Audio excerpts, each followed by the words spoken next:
Okay, I have the reamer, as I like to call it, buried pretty much right to the hilt. Yep, that took a lot of work. And now when I pull it out, you can hear the air come out.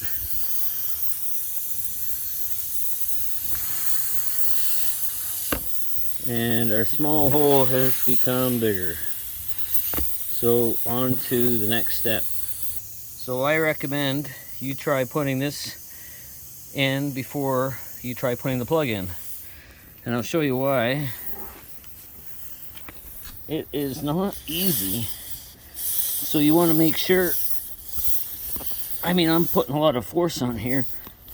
You want to make sure that you can even get this in. All right?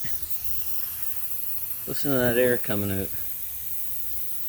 Now you're going to take one of these things and you're going to thread it through the eye of that. Okay.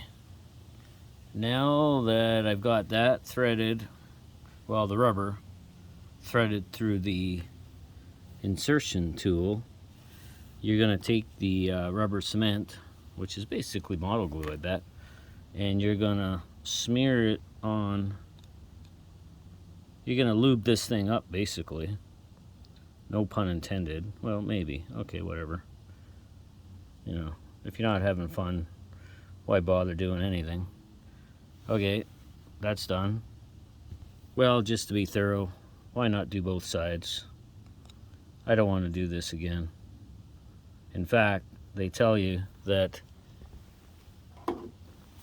this should be a temporary fix until you get to a tire repair shop, but I have done this a couple times, including on my ex's Mazda CX-5, and it held up no problem. All right, let's give it a shot here. Wish me luck, because I'm not having a whole lot of faith right now. So let's push that in. We're going to pull out real fast once we get it in there, if we do get it in there. Not looking good. Okay, I've got the thing buried, sort of. I don't think I can get it in any further. I wish that was a problem. Anyway, back to reality. So what you're gonna do is you're gonna grab this thing. They say don't twist it, so I'm not going to. Sometimes they like it, but in this case, we're talking about a tire here. I'm gonna pull that up straight out, hopefully. Well, that didn't work.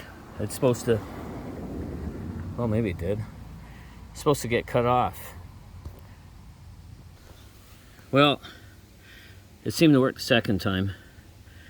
You can see the, hang on.